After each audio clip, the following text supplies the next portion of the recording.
ज्याप्रमाणे तुकोबरायांनी या महाराष्ट्राला आव्हान केलं की तुम्ही माझ्या मागे या, तेच आव्हान द्वापार युगामध्ये भगवान कृष्णाने अवतार घेतल्यानंतर सगळ्या बालगोपाळाला, असे बालगोपाळ होते लहान लहान, सगळ्यांना एकत्र केलं.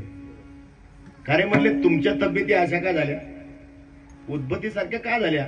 घरी म्हणले हजारो गायी आहेत म्हणले, प्रत्येकाच्या दूध दुभतंय, पण तुमच्या अशा तब्येती का झाल्या?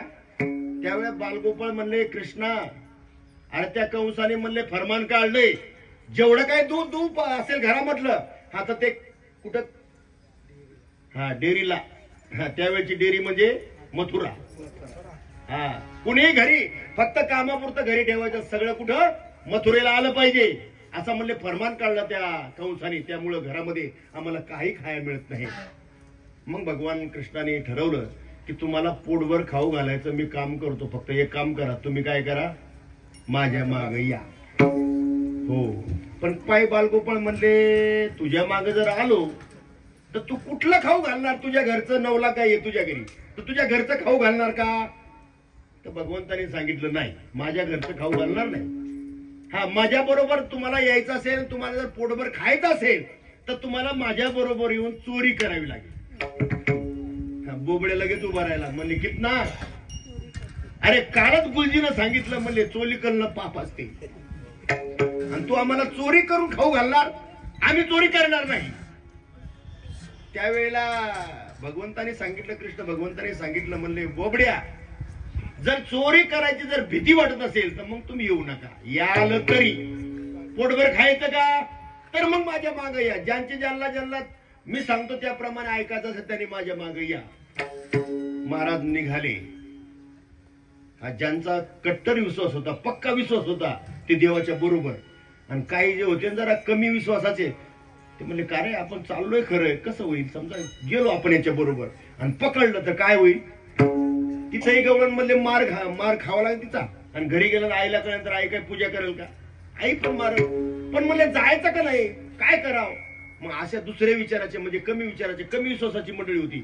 आणि ती पाठीमाग पहिली दिंडी 1 नंबरची भगवंतावर विश्वास असणारी पक्की कृष्णा बरोबर निघाली, आणि काही जे अर्धवट होते ते त्याच्या पाठीमाग म्हणजे दिंड्या सुरू झाल्या ज्ञानोबा बरोबर. कसं होईल, काय होईल, पण निघाले मात्र ही मंडळी सगळी. आणि ज्या वेळा निघाले त्यावेळेला मध्यरात्रीचा प्रसंग आहे.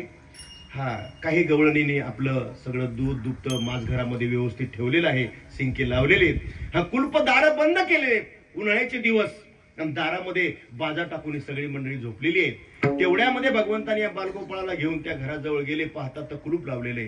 पेद्या म्हणला कृष्णा आता काय करायचं? अरे म्हणलं या घरामध्ये असेल पण आतमध्ये जायचं कसं? त्यावेळेला कृष्ण म्हणतो मी सांगतो तुम्ही ऐका फक्त, मला आज जायचं माहित आहे. हे नरा आत बघ जरा, जीव हा खरा नव्हे ही माया, तू बुद्धी दर्पणी ब्रह्म रवीची छाया. ते आत पायाचं आत जायचं मला माहिती, फक्त एक काम करा, तुम्हाला जर माझ्या बरोबर आत यायचं असेल तर सगळ्यांनी काय करा, डोळे बंद करा. सगळे बाळगोपाळ म्हणले आज जायचं आणि डोळे बंद करून बाहेर काय करून मिळणार आहे? पण ज्यांचा विश्वास होता ना त्यांनी फक्त डोळे बंद केले, आणि डोळे बंद केल्याबरोबर महाराज तो जगाचा पालनहार भगवान कृष्ण भगवंतानी डोळे बंद केल्याबरोबर सगळे गोपाळ त्या गवळणीच्या घरामध्ये आतमध्ये उघडा डोळे उघडल्याबरोबर पाहतात तर त्या घरामध्ये सगळे शिंके लावलेले होते. पण आता हे 4-4, 3-2, 5-5 वर्षाचे लेकर शिंके लावलेले वर. आता काय करायचं? तुम्ही वारे चोहीकडे मुख पसरवणीकडे. तुम्हाला म्हणले खाऊ घालतो पण काय करा, असे चौकून म्हणले एक मनोरा तयार करा. सगळ्यांनी मनोरा एक केल्या आणि भगवंत वर गेले. आणि भगवंताने ते सिंक फोल्ड वाहते त्या धारा. म्हणले आता मला वरून काय तुमच्या तोंडात घालता येणार नाही, म्हणजे आता खालून येईल ना या दोन्ही बाजूने. सगळ्यांनी म्हणले सुरुवात करा. वाहती त्या धारा घ्या रे दोहीच्या कोपरा. आणि महाराज तो कार्यक्रम चालला. कार्यक्रम चालता चालता चालता असं करता करता सकाळचे 4 वाजले. पूर्वी काय अलार्म नव्हता 4 वाजलेचा. कोंबड्याला आरव दिली की गवळणी उठायच्या. कोंबड्याचा आरव ऐकल्या बरोबर महाराज हा खालचा वाकड्या म्हणतो किसना. कोंबड्याने आरव दिली, गवळणी उठतील. तोपर्यंत आम्हाला बाहेर काढ. आणि खरंच कोंबड्याने आरव दिल्याबरोबर सगळ्या गवळणी उठल्या आणि तेवढ्यामध्ये बोबड्यानी पेंद्यानी वाकड्यानी विनंती केली. कृष्ण म्हणला ते आत यायचं मला माहिती होतं, तो मंत्र मला माहिती होता, बाहेर जायचा मंत्र आपल्याला माहिती. आत आणलं आणि ते बाहेर न्यायचं तर कृष्ण म्हणतो की तो मंत्र मला माहिती नाही, आत याचा मंत्र फक्त माहिती होता. महाराज आता बाहेर निघणार नाही आपण, आता गवळणी येतील, कुलूप उघडतील, पकडतील, मार मार मारतील. आणि इथं मारलेलं महाराज तेवढ्यावर भागणार नाही. आईला कळालं तर आई देखील घरी आल्यानंतर मार मार मारणार. आणि ते लहान लहान लेकरं लागले रडायला. महाराज कृष्णा फसवलं आम्हाला, तू फसवलं. अरे मित्र म्हणवतो आणि आता त्या गवळणी येतील, पकडतील, मार मार मारतील. कृष्णा फसवलं तू आम्हाला. आणि रडू लागली ती लेकरं, देवाला दोष देऊ लागली. आणि ज्या वेळेला लेकरं रडू लागले ना, बघा लेकरू ज्या वेळेला रडतं ना, पाळण्यामध्ये ज्या वेळेला लेकरू रडतं ना, माय घरामध्ये भाकरी जरी करत असेल ना, पण ते रडा लागलं ना तर ती काय करते, भरके हात असतात तशीच जाते आणि त्याला मटकन उचलून छातीला लावते. प्रपंचामध्ये लेकरू रडल्याशिवाय त्याला जवळ करत, आणि परमार्थामध्ये तसं काय असेल का नसेल का, नामा म्हणे तुका म्हणे. महाराज प्रपंचामध्ये लेकरू आई तसं घेत नाही, लेकराला रडावं लागतं. मग आपण त्या ईश्वराचे लेकर आहोत, आपल्याला त्याच्यासाठी रडायचं माहित आहे का. श्रीपाद बाबाच्या कृपेनं कळालं म्हणून बरं रे बाबा, नाही तर आपलं आयुष्य फुकट गेलं असतं. आम्ही दैवाचे दैवाचे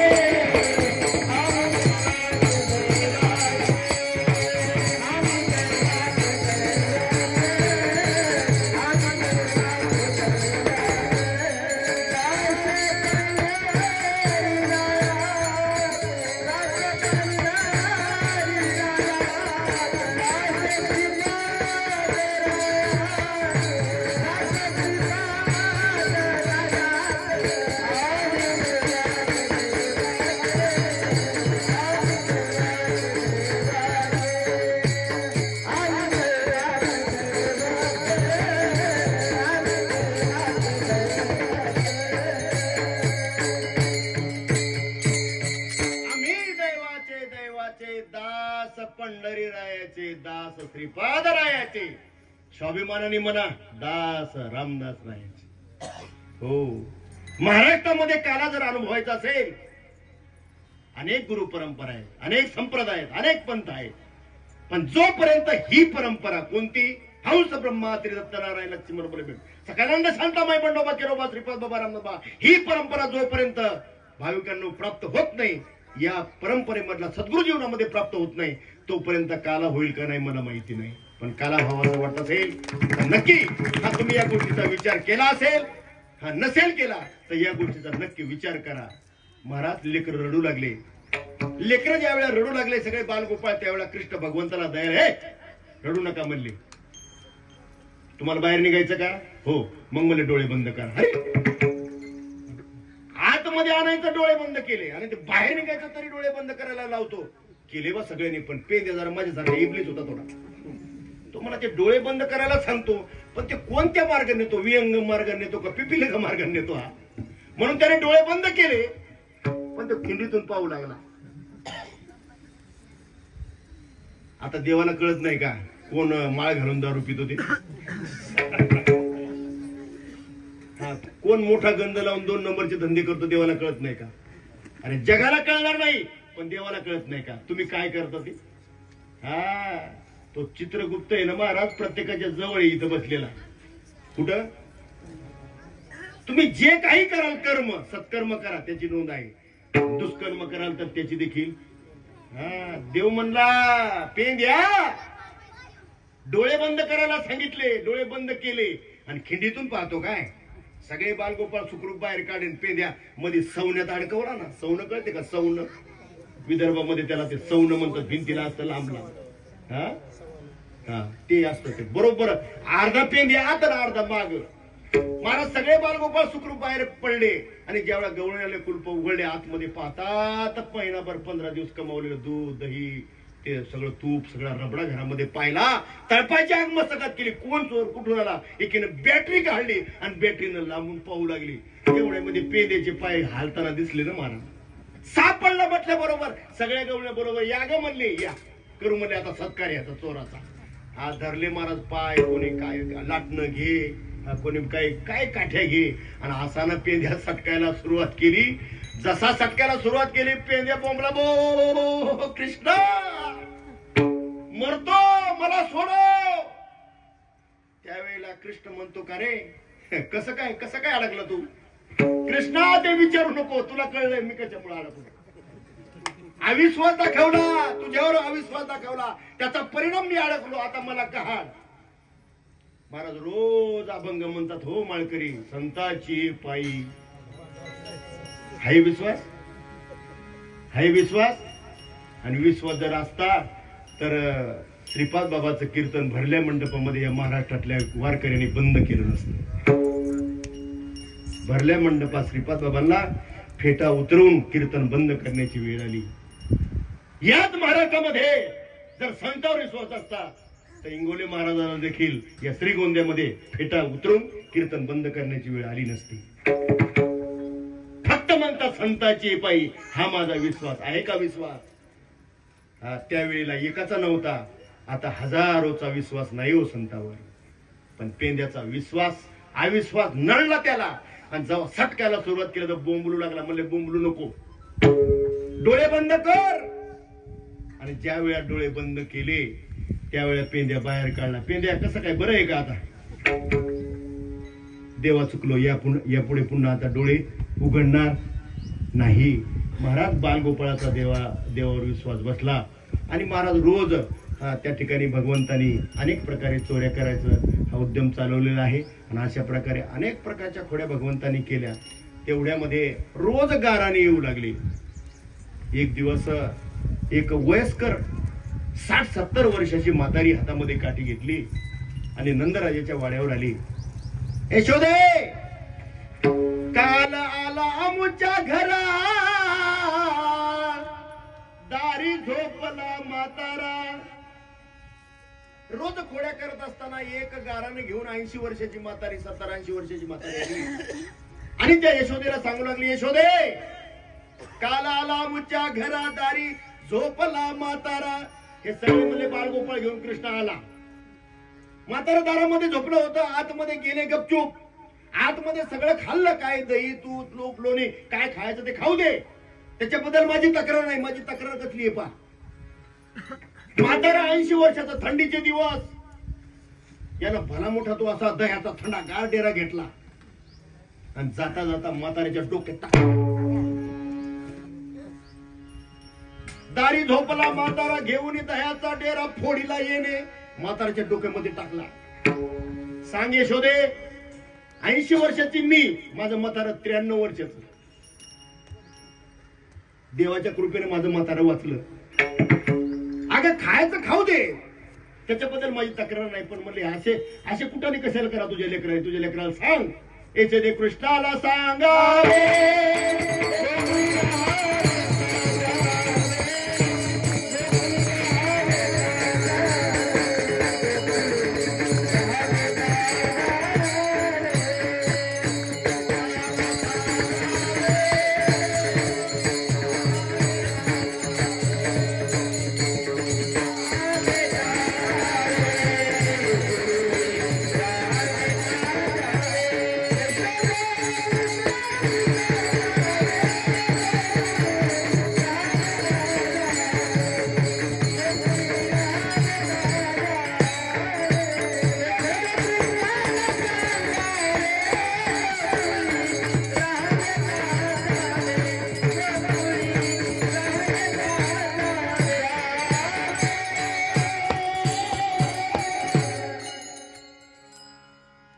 यशोदे कृष्णाला सांगावे, गोकुळी राहावे का जावे, गोकुळी राहावे का जावे, गोकुळी राहावे का जावे.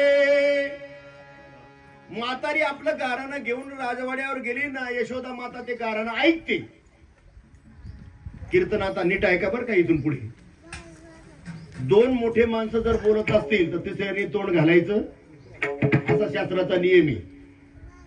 आणि दोन मोठे माणसं जर बोलत असतील तिसऱ्याने जर मध्ये तोंड घातलं तर त्याचा नक्की काहीतरी परिणाम वेगळा होतो. म्हातारी गारानं सांगत होती आणि यशोदा माता ऐकत होती. तेवढ्यामध्ये एक तरुण गवळण आपला हे घेऊन, माठ घेऊन पाणी आणण्याकरता यमुनेवर चालली होती. आणि ज्या वेळेला ह्या दोघी बोलत होत्या, ही म्हातारी काहीतरी सांगत होती, यशोदा ऐकत होती. तेवढ्यामध्ये ती पाणी आणायला जायचं सोडून ती माग फिरली आणि त्या म्हातारीला म्हणते, आत्याबाई काय झालं? ती म्हणते, काय झालं म्हणून सांगू का तुला? कालची गोष्ट म्हणले, माझ्या घरी आला आणि एवढा मोठा डेरा माझ्या म्हाताऱ्याच्या डोक्यामध्ये टाकला. देवाच्या कृपेने माझं म्हातारं वाचलं आणि ते सांगायला मी इथं आले. यशोदेच्या कडेवर असलेला कान्हा, त्या कानाकडे पाहिलं या गवळीनं. ए कान्हा, काय म्हातारीच्या नादी लागला? माझ्या नादी लाग, नाही जर बांधून आलं तर नावाची गवळ. आता काही घेणं होतं का? काही घेणं नव्हतं. महाराज, हा ती म्हातारी गारानं सांगण्याकरता आली होती, तर काही नव्हतं केलं कृष्ण भगवंतानी, पण काही कारण नसताना मध्ये तोंड घातलं. हे कृष्णा, म्हातारीच्या काय नादी लागला? या तरुणीच्या नादी लाग, नाही बांधून आली नावाची गवळण नाही. पेंद्या शेजारीच्या पेंद्या घेरेचा घर नंबर लिहू घेतला, घर नंबर लिहू. दुसऱ्या दिवशी असं मस्त रानामध्ये सगळे बालगोपाळ खेळले वृंदावनामध्ये. आणि खेळता खेळता भगवंतानी कृष्णाने काय केलं, एक मुंगूस पकडलं. मुंगूस माहितीये का? मुंगूस. ते लहानपणी ते मुंगूस तर चाललं ना, तर आम्हाला लहानपणी ते लहान लहान पोरं म्हणायचे, ए मुंगसा, तोंड दाखव तुला गुरुची आण. काय असेल ते माहित नाही. ते मुंगूस, ते मुंगूस पकडलं महाराज आणि एका पिशवीमध्ये बांधलं कृष्णाने. आणि सगळ्या बालगोपाळा सांगितलं, आतापर्यंत तुम्हाला पोटभर खाऊ घातलं, आज खायचं नाही, आज गायचं नाचायचंय म्हणले. आता बालगोपाळाला आणले का काय पाहिजे? खायचं नाचायला पाहिजे. म्हणले कृष्णा, कुणाची वरात आहे आज? म्हणले वरात कुणाची ते नंतर सांगतो, फक्त काय करा, आज वरातीत नाचायचं. तर वरातीत काय तिथं काय मोठमोठे वाद्य बँड वगैरे काय नाही, आपापल्या पितळ्या घ्या, आपापले ढोल लेझिम घ्या, घरातलं काय असेल ते घ्या. आणि किती वाजता? रात्रीचे 2:30 वाजता. 2:30 वाजता? हो महाराज, देवावर विश्वास होता. 2:30 वाजता, 2:30 वाजता सगळे बालगोपाळांनी ते काय पितळ्या घे, कोणी लेझिम घे, काही छोटे छोटे नाही का लहान लहान लेकराचे ढोलात ते घेऊन घे, ते सगळे घेतले. आणि रात्रीच्या 2:30 वाजता जिना आव्हान केलं होतं, कृष्णा काय म्हातारीच्या नादी लागला? बांधलं नाही तर नावाची गवळण नाही. बर बर बर महाराज, 2:30 वाजता पती आणि पत्नी शेजेवर झोपलेली आहे. भगवंतानी सांगितलं, हे बाळगोपाळांनो, आता इथं जरा अंधारात डबा धरून बसा. मी सांगेन त्यावेळेला वाजवा म्हटलं तेव्हा वाजवायचं, तोपर्यंत वाजवायचं बसा म्हणले, कोणाला पत्ता लागला नाही पाहिजे तुम्ही इथं बसलात म्हणून अंधारात. महाराज भगवंत आपल्या लिलेने आतमध्ये गेले, पती पत्नी झोपलेली आहेत. याची दाढी आणि तिची वेणी गाठ मारली आणि फक्त गाठ मारून थांबला नाही तर ते मुंगूस पण दिलं सोडून मध्ये आणि आला बाहेर. आता ते मुंगूस महाराज जेव्हा वळवळ करायला लागला तेव्हा ताडकन उठली ना गवळण आणि तसा झाडीला झटका बसला. ए धांगडी, मातलीस का? मोठ्याने ओरडायला सुरुवात केली. तेवढ्यामध्ये ती गवळ मध्ये, ओ थांबा, रात्रीची 3 वाजली, मी कशाला तुमची दाढी ओढते? मग मला कोण ओढली? आता इथं दुसरं कोण आहे? महाराज चाचपून पाहिलं तर गाठ पडली. चाचपून पाहिलं, गाठ पडली. मग अंधारातच, पूर्वीचा काळ होता, लाईट नव्हते, दिवा लावायचा, ती चिमणी. हो ती चिमणी नाही का, ते चिमणीला पूर्वी चिमण्या होत्या ना आपल्या, आम्ही अभ्यासात त्या चिमणीतच केला. कुठं लाईट होती आमच्या वेळेला? त्यावेळेला काय असेल तुम्ही विचार करा. ती चिमणी लावायची, राखेल आहे तोपर्यंत तो दिवा चालायचा, राखेल संपलं की घरामध्ये अंधार. आणि अंधारामध्ये तो म्हणतो, माझी दाढी का ओढती? आणि ती म्हणते, मी नाही दाढी ओढत, तुम्ही माझी वेणी ओढता. दोघांच्या अंधारात चाललं. तेवढ्यामध्ये चाचपून पाहिलं तर गाठ पडलेली. अंधारामध्ये गाठ सोडायचा प्रयत्न केला, गाठ काही. तेवढ्यामध्ये जरा बायको हुशार होती आणि बायका हुशार असतात बरं का, प्रपंचामध्ये बायका हुशार असतात. हो म्हणले, थांबा, काय म्हणले, ती गाठ सोडण्यासाठी म्हणले जरा उजेड करू, दिवा लावू. आता दिवा लावायचा तर काही एकटीला लावता येते का? ती पुढं तू माग गेले, माचीस पाहिली, तो दिवा लावला आणि त्या उजेडामध्ये सोडायचा प्रयत्न दोघांनी केला. गाठ काही. असं करता करता सकाळचे 4 वाजले, 5 वाजले. सगळे गोपाळ आपल्या गाईचं दोहन करण्याकरता, दूध काढण्याकरता जाताना रामभाऊनी पाहिलं, आज म्हणले शामभाऊ का उठत नाही, आज काय संडे नाही काय नाही म्हणले, का शामभाऊ उठत नाही. म्हणून त्यांनी दारावर आवाज दिला, थाप टाकली, ओ शामभाऊ, अहो गवासरा अंबरतात, गाई अंबरतात, दूध काढायचं नाही का. तेवढ्यामध्ये शामभाऊ हळूच कोण अर्धदार उघडतात आणि रामभाऊला म्हणतात इकडे आतमध्ये या. काय म्हणले, रात्री 2:30-3 वाजता ही गाठ पडली म्हणली. आतापर्यंत 2-3 तास आम्ही प्रयत्न केला पण ही गाठ सुटत नाही, एवढी गाठ सोडून द्या बा, तेव्हा आम्ही बाहेर येऊ. रामभाऊन महाराज प्रयत्न केला ती गाठ सोडायचा.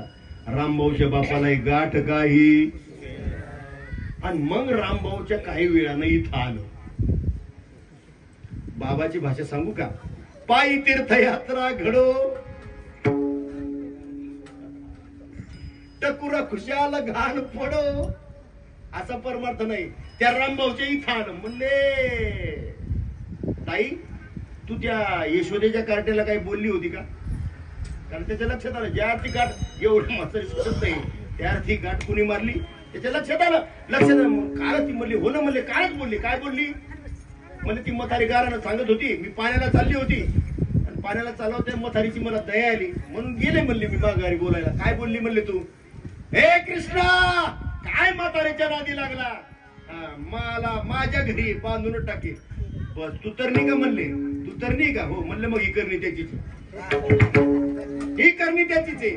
मग म्हणले आता काय ना म्हणले, गाठ जर सोडायची असेल तर ही वरात आता जाऊ द्या लागले नंदराजाच्या वाड्यात. म्हणले असं हो महाराज, काय विलाज नाही चालला. शेवटी मग ती वरात घराच्या बाहेर आली. कशी आली माहिती का, आता ती गवळण जी होती ती होती 7 फूट आणि गवळी होता माझ्यासारखा 3.5 फूट. ती पुढं आणि हा माग. ज्ञानोबा माऊली तुकाराम,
तुम्ही होते काय. हो मी होतो तिथे.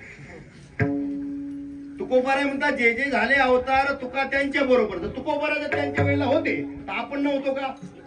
100% आपण होतो. मी होतो, नक्की होतो. हा काय आनंद चालला महाराज. हा तेवढ्यामध्ये भगवंत त्या दिंडीला सोडून पळतच गेले घरामध्ये. आणि आई काहीतरी काम कर, ए आई काय झालं, ए आई अरे काय झालं. जेव्हा आनंद होतो लेकराला त्याला बोलता येत नाही. अरे काय झालं काय. म्हणले काल ती गवळ लागते ना म्हणले तुला भेटायला. काय म्हणले काय म्हातारीच्या नादी लागते, माझ्या नादीला बांधून टाकतो बघ म्हणले. तिने देवान कसं बांधलं. महाराज घरामधून आईला बाहेर आणलं आणि आईच्या कडेवर कृष्ण. आणि ज्या वेळेला महाराज ते दोघं आले, मान खाली घातलेली आणि हात जोडले. कृष्णा आज कळालं तू कोण आहेस, सोड एवढी गाठ. मग काय भगवंताने हाताने सोडली का. हाताने नाही सोडली. कृपा दृष्टी निहाळिली आपुल्या पदी बैसविले. कृपा दृष्टी पडल्याबरोबर महाराज गाठ सुटली. हो आता त्यांची सुटली, आपली सोडण्याकरता मनुष्य जन्म मिळाला. कोणती गाठ. काल्याची कीर्तन सगळेच ऐकतात पण कोणती गाठ. आता त्यांची दाढी विणीची, आपली कोणती गाठ. महाराज आपल्याला ही जन्मरूपी दाढी आणि मरणरूपी वेणी, जन्म मरणाची गाठ बांधून या मृत्यू लोकांमध्ये देवाने आपल्याला पाठवलं. ही जर सोडवायची असेल आणि मोक्ष प्राप्त व्हावं असं वाटत असेल तर कृपा देवाची व्हावी लागेल. आणि देवाची कृपा होण्याकरता हा महाराज आधी सद्गुरूची कृपा व्हावी लागेल. ज्या दिवशी सद्गुरूची कृपा होईल त्या दिवशी देवाची कृपा होईल आणि जन्म मरणाची गाठ आपली देखील सुटेल. आणि ती गाठ सुटावी याकरता संत महात्मे आले. बाबा फक्त कालेचं कीर्तन ऐकू नका, देवाची कृपा तशी होत नाही. ज्ञानोबारावर देवाची कृपा तशी झाली नाही, आधी सद्गुरूची कृपा व्हावी लागली. तुकोबारावर देवाची कृपा तशी झाली नाही, आधी सद्गुरूची कृपा व्हावी लागली. महाराज स्वामी विवेकानंदावर कृपा आधी सद्गुरूची व्हावी लागली. त्यावेळा ती आदिमाय शक्ती जशी रामकृष्ण परमहंसाबरोबर बोलत होती तशी स्वामी विवेकानंदाबरोबर देखील बोलली. मग आपल्यालाही देव भेटावा, आपल्याला देव प्रसन्न व्हावा किंवा देवाची कृपा आपल्यावर व्हावी असं वाटत असेल तर आपली गाठ सुटली पाहिजे. ती गाठ सोडण्याकरता महत्वाचं जर गोष्ट असेल या कलियुगामध्ये तर ती आहे सद्गुरू. सद्गुरू वाचूनी सापडे ना सोय, धरावे ते पाय आधी.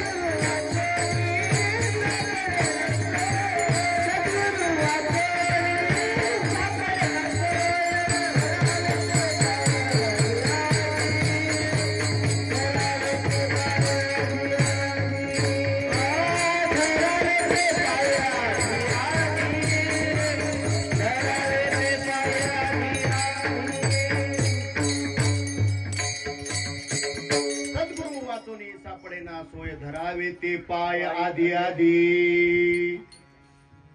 पण बाबाचे शब्द आठवतात ना, आम्ही जेवायला आधी, झोपायला मधी आणि भजनाला तुमच्या बापान ठेवला देव. अरे म्हणे नाही भाव म्हणे देवा मला पाव, देवाशाने पावायचा नाही रे. देव काही बाजार अरे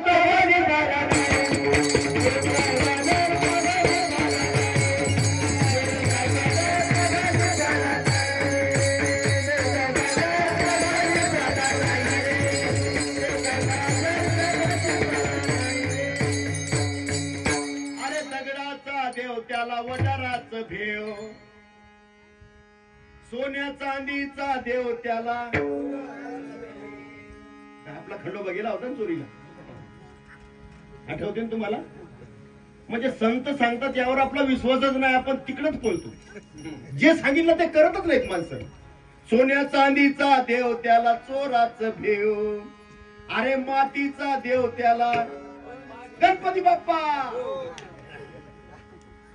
10 दिवस लेकरासारखी सेवा करतात आणि 10 दिवसानंतर त्याला पाण्यात टाकतात. अरे अरे कळला देव? मातीचा देव त्याला पाण्याचा देव, अरे लाकडाचा देव त्याला देवाशाने पावायचा नाही. आणि त्या गाडगे बाबाच्या खांद्याला खांदा लावून त्यावेळेला श्रीपाद बाबांनी गाडगे बाबा सारखं कीर्तन करावं. पूर्वी असं सांप्रदायिक कीर्तन नव्हतं श्रीपाद बाबाचं. पण ज्या वेळेला मुंबईला गाडगे बाबा धनंजय बाबांची भेट झाली त्यावेळेला मग बाबांना सांगितलं, बाबा जर या महाराष्ट्रामध्ये हा अनुग्रह, हा नामाचा प्रसाद सगळ्या सर्वसामान्य साधकाला प्राप्त व्हावा असं वाटत असेल तर आबा होते, आबा देशमुख त्यांनी सांगितलं, बाबा तुम्हाला उभं राहावं लागेल, वारकऱ्यासारखं कीर्तन करावं लागेल. बाबांनी मग उभं राहून वारकरी संप्रदाय बाबांनी, नाही तर गाडगे बाबा सारखं बाबाचं पहिलं कीर्तन असायचं. आणि मग बाबांनी आपल्या वारकऱ्यासारखं कीर्तन उभं राहून जेव्हा सुरुवात केली तेव्हा आमच्या सारखे बाबाच्या जवळ आले आणि त्यांचा तो प्रसाद आमच्या सारख्याला प्राप्त झाला. आणि म्हणून तो प्रसाद तुम्हाला प्राप्त व्हावा असं वाटत असेल आणि तुमची गाठ सुटावी असं वाटत असेल तर गड्या एक काम करा. आता भेटले असतील सद्गुरू तर एक काम करा. काय करा? तुकोबाऱ्या सांगतात अभंगाच्या 3ऱ्या चरणात,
कोणाशीन बोला. जगद्गुरु तुकोबाराय म्हणतात परमार्थामध्ये गडबड करण्याची आवश्यकता नाही. नाही तर मग आज माळ आणि उद्या काळ असा परमार्थ नाही. हळूहळू चला. समर्थ सद्गुरूची भेट झाली असेल, नामाचा अनुग्रह जर मिळाला असेल तर त्यांच्याकरता महत्वाचं मार्गदर्शन. हळूहळू चला. कसं चला?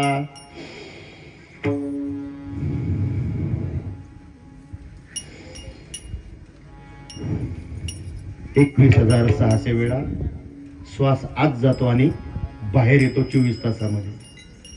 प्रत्येक साधकाने बाकीचं काही करू नका, पण जे सांगितलं ते करा. 21,600 वेळा श्वास आत जातो बाहेर येतो. प्रत्येक श्वासाबरोबर जे नाम तुम्हाला प्राप्त झालं त्या नामाचं चिंतन करा. हळूहळू चला. महाराज, ते नामाचं चिंतन जर आम्ही केलं तर आम्हाला काही अनुभव येईल का? तुकोबाराय म्हणतात मला आला. या देवाचे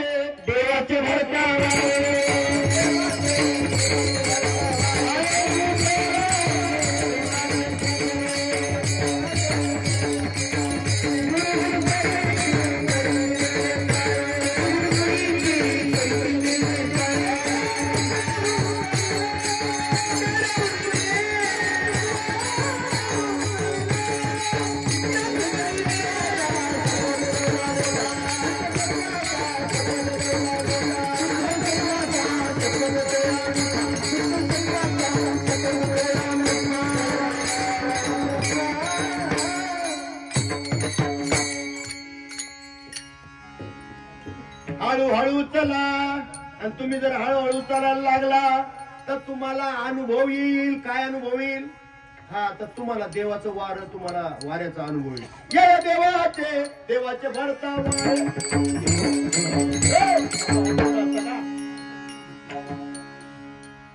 मोठे मोठे कीर्तनकार म्हणतात असं कुठं असतं का? महाराष्ट्रात राहून ज्ञानोबाची निंदा. हो, असं कुठं असतं का? महाराष्ट्रात राहून तुकोबारायची निंदा. असं असतं का? बाबा म्हणले समोर ये, कोरा स्टॅम्प घेऊन ये.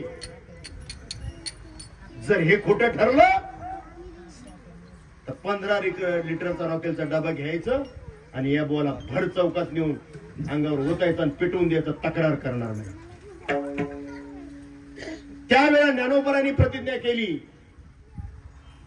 आणि यावेळेला श्रीपाद बाबांनी प्रतिज्ञा केली. आजही जर भगवत नामाचा अनुग्रह प्राप्त झाला तर नामाचा अनुभव काला आजही प्राप्त होतो. पण तुमचा विश्वास पाहिजे. आणि विश्वास ठेवून जर तुम्ही तुकोबारायच्या ज्ञानोबारायच्या पाठीमागे जर निघाला तर मग मात्र हळूहळू चला. कोणी कोणाशी न बोला, कोणी कोणाला काही बोलू नका. कोणाचं काय चाललं, कोणाचं काय चाललं, ती काय करते, ही काय करते, तिचं तिला करू द्या, तुमचं तुम्ही करा. कोणी कोणाशी न बोला. आपुली आपण करा सोडा म्हणा. संसार बंधन तोडावे की ज्याची जशी साधना, जशी ज्याची साधना, जशी ज्याची व्यवस्था तशी त्याची अवस्था. जशी जो नामधारक साधना करेल तसा त्याला अनुभव, उच्च प्रतीचा अनुभव त्याच्या जीवनामध्ये प्राप्त होईल.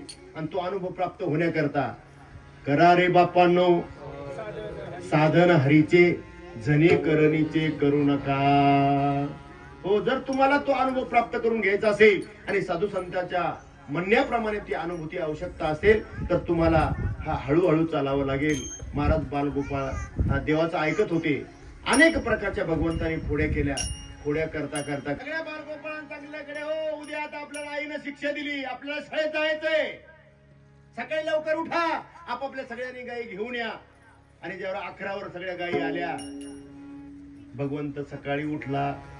यशोदा मातेनं त्याला स्नान घातलं, पितांबर नेसवला, खांद्यावर कांबळी, कांबळी म्हणजे घोंगडी, हातामध्ये काठी, तो मोरपीस असलेला हा टोप भगवंताच्या डोक्यावर चढवला आणि सांगितलं, कृष्णा मला क्षणभर तुझ्याशिवाय म्हणजे राहणार नाही, पण काय करू, तू ऐकत नाही, तू गाराने सारखे रोज आणतो, म्हणून आता तुला मी शाळेमध्ये पाठवते, मला क्षमा कर. आईचे डोळे भरून आले. अरे क्षणभर कानानं न विसरता महाराज न चुकता एक क्षणभरही बाजूला जात नव्हता, पण आज मात्र आता दिवसभरासाठी जाणार. आईचे डोळे भरून आले आणि भगवान कृष्ण महाराज पुढं आणि गाई, छोटी छोटी गैया छोटे छोटे छोटी छोटी गैया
छोटी गैया छोटे छोटे बाल खाय गाई छोट्या आणि बालही निघाले महाराज. गाई चालल्या वृंदावना, गाई चालल्या वृंदावना.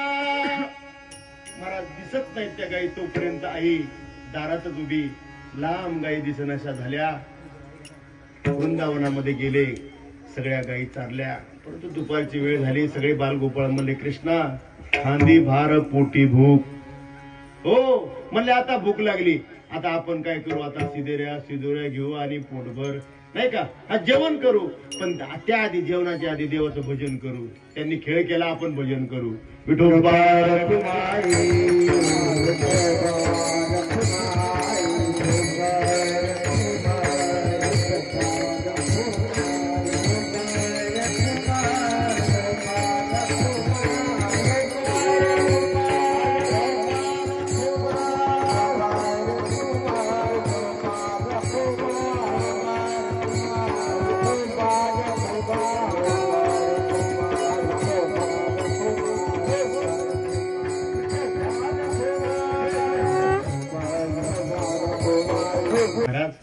भाग्यवान आहोत. आपण भाग्यवान आहोत की तो अनुभव आपण डोळ्याने पाहतो आणि अनुभव घेतोय. आनंदाची गोष्ट आहे.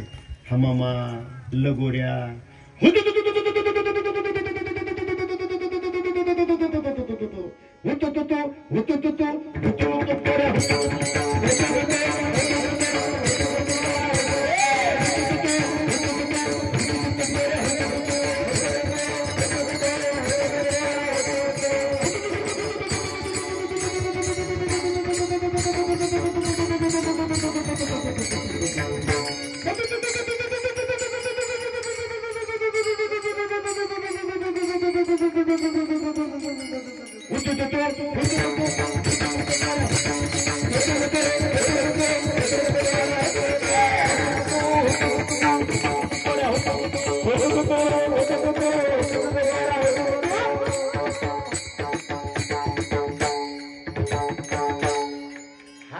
मर्दानी खेळ. आता तो खेळ माहिती लोकांना, तुम्हालाच माहित नाही आहे की माहिती. आम्ही खेळलो, आता दम राहिला नाही म्हणून त्याचं रूपांतर कबड्डीत झाले. सेंटर लाईन,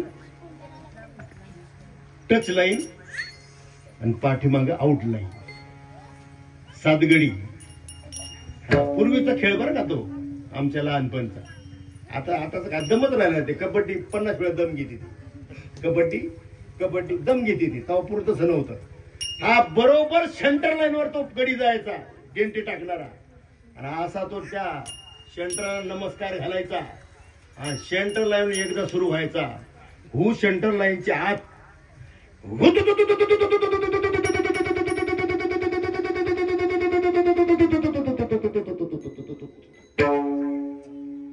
मध्ये जर तू सुटला की तेव्हा दम लागत होता. आता बी या खेळाला दम पाहिजे. आणि हा ज्ञानोबाचा तुकोबाचा खेळ आहे, याला दम पाहिजे.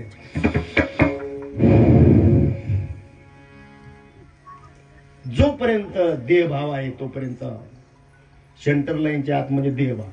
सेंटर लाईन म्हणजे देहभाव. एकदा देहभाव सुटला, असो ऐसा कोठे आठवची नाही. देहीच विदेही भोगू दशा तू तू तू तू तू तू. आणि जर मरणाच्या शेवटच्या श्वासापर्यंत जर तू राहिला आणि मरणी दयाजी आठवे, तो तेची गती ते पावे, मनोनी सदाच मरावे मातेची तुआ. म्हणून शेवटच्या श्वासापर्यंत सद्गुरूने दिलेला तो प्रबोध, हा तो सांभाळणारा जे हो तू तू तू तू तू तू. आणि तो जर मधीच बंद पडला एखाद्याच्या नादी लागून, तर मग मात्र आऊट झाला. पुन्हा जन्माला यावं लागेल. मग पुन्हा जन्माला यावं लागेल, मरावं लागेल. मग जन्म मरण जर नको असेल तर मंगेश महाराज तू तू तू तू तू तू सांभाळा. शेवटच्या श्वासापर्यंत सांभाळा. महाराज त्या बालगोपाळाने देवाचं ऐकलं आणि सगळ्यांनी खेळले. आणि मग सगळ्यांनी आपापल्या शिदोऱ्या सोडल्या. आणि शिदोऱ्या सोडल्यानंतर खेळता खेळता अशी दहीहंडी बांधली असेल. हो बांधलीच होती तेव्हा, मी तिथंच होतो ना. आणि असंच महाराज सगळे खेळले, मस्त मनोरे केले सगळ्यांनी. भगवान गोपाल कृष्ण वर झाले, दहीहंडी फोडली आणि सगळ्यांनी जो आनंद घेतला तो आनंद आता आपण घेऊन भजन करा. ज्ञानेश्वर